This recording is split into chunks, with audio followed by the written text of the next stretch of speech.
The Itivuttaka is a collection of 112 discourses or short sayings of the Buddha. The name derives from two words, iti, which means this, and vuttam, which means was said by the Blessed One. It is one of the 15 books of the Kujitara Nikaya, which is one of the 5 Nikayas or collections belonging to the Sutta Pitaka, and thus part of the Pali Canon, which goes by the name Tipitaka. The Itivuttaka occupies the 4th place in the 15 books of the Kujitara Nikaya. There is another division of the Pali Canon, designated as the Navagna Sattu Sasana, or the Ninefold Doctrines of the Master, where it occupies the 6th position. The Buddha preached suttas from time to time, and the Itivuttaka is attributed to a laywoman by the name of Kujitara, or Uttara the Humpbacked. Kujitara was a servant to Queen Samavati during a time which did not permit a queen to leave the palace.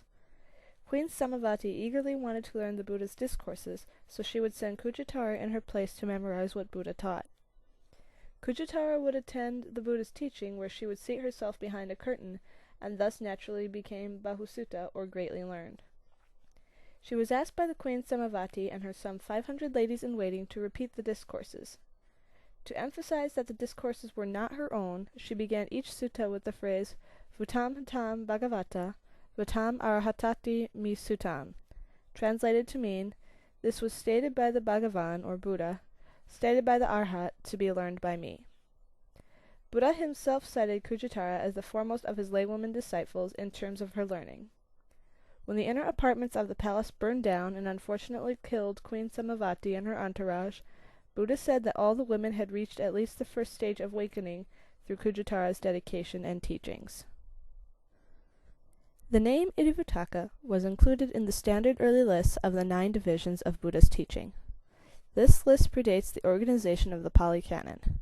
However, it is almost impossible to determine the extent that the Pali Itivuttaka corresponds with the Itivuttaka in the standard early list. The Chinese canon as well contains translations of an Itivuttaka. The Chinese canon is attributed to Huan Sang and strongly resembles the text of the Pali Itivuttaka. However, there are many differences in portions of the groups of 3 and the group of 4s. The reasons for these differences vary depending on the theory behind it. It is possible that these groups were later additions to the text, or that the Sanskrit text itself was incomplete.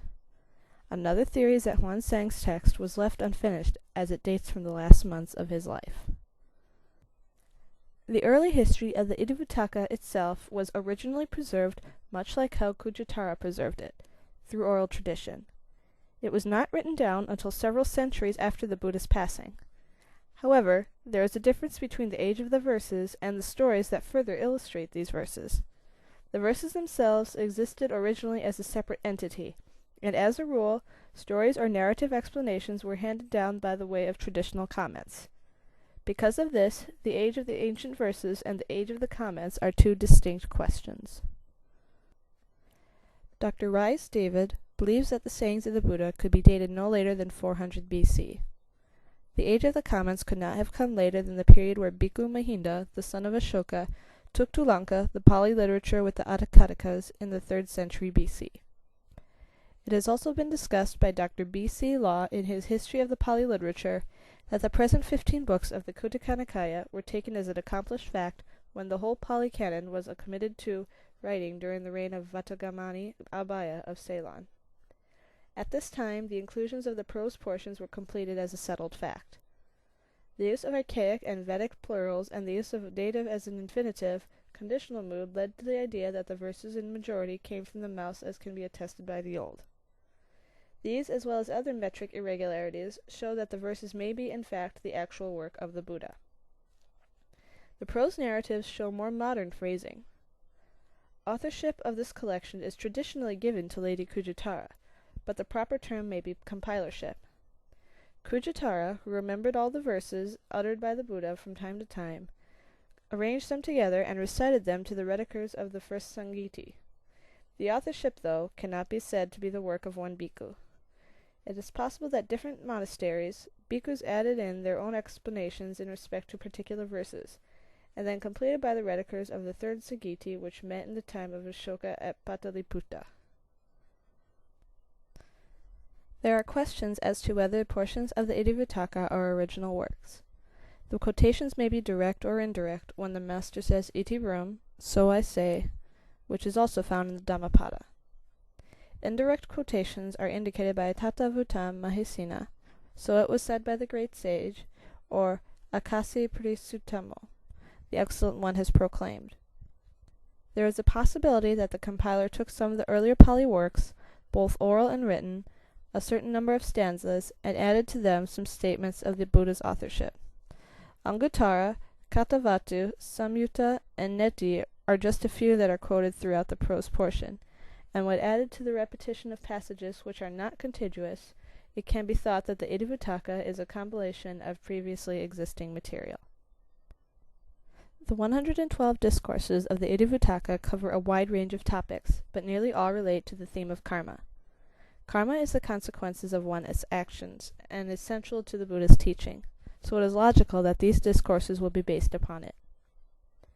The Buddha said that experiences of the present moment consist of three factors: result of past actions, present actions, and the result of present actions. This constant opening for input makes free will possible. This will, or intention, forms the essence of action. The quality of the intention determines the quality of the action itself, as well as the result. There are 4 types of intentions: skillful intentions, leading to pleasant results; unskillful intentions, leading to painful results; mixed intentions, leading to both pleasant and painful results; and transcendent skillful intentions, leading to the release of the mundane and the ending of all actions. Rebirth is also another central focus in the Itivuttaka. There is no way to account for experiences at the beginning of life other than through the intentions of a previous lifetime. It is the quality of these intentions that provide the framework of rebirths, both pleasant and unpleasant. Pleasant rebirths, brought through skillful intentions, take place in the world of Brahmins and higher devas. Unpleasant rebirths, brought through unskillful intentions of a previous lifetime, take place in hell, the realm of angry shades, common animals, and angry demons. Mixed intentions of a previous lifetime can lead to rebirths in the realms of humans and lower devas. While it may seem that a pleasant rebirth would be paramount, the Buddha reminds several times in the discourses that pleasure is unstable and impermanent, and gives no sure release of pain and suffering. The only secure release from pain and suffering comes from transcendent skillful intentions, which leads to the experience of nirvana. Nirvana is an unconditional experience with a path of 8 factors. These factors include right view, right resolve, right speech, right action, right livelihood, right effort, right mindfulness, and right concentration. The path to nirvana also includes passing through the 4 levels of awakening. The first level, stream entry, was what the Buddha had told Kujitara that Queen Samavati and her ladies-in-waiting had all reached at their passing. The second level of awakening is once returning, where an individual will only be reborn once more. The third level is non-returning, where an individual will no longer be reborn, which is then followed by the 4th level, arahatship. In order for any of this to proceed, however, one must use skillful intentions. Skillful intentions are formed by 2 connected qualities: appropriate action and right view. Appropriate action asks the right questions, and right view provides the right answers. It is this sort of interplay that can be seen in the question and answer format of the discourses of the Itivuttaka. Not to do sin, to do good, and purification of one's mind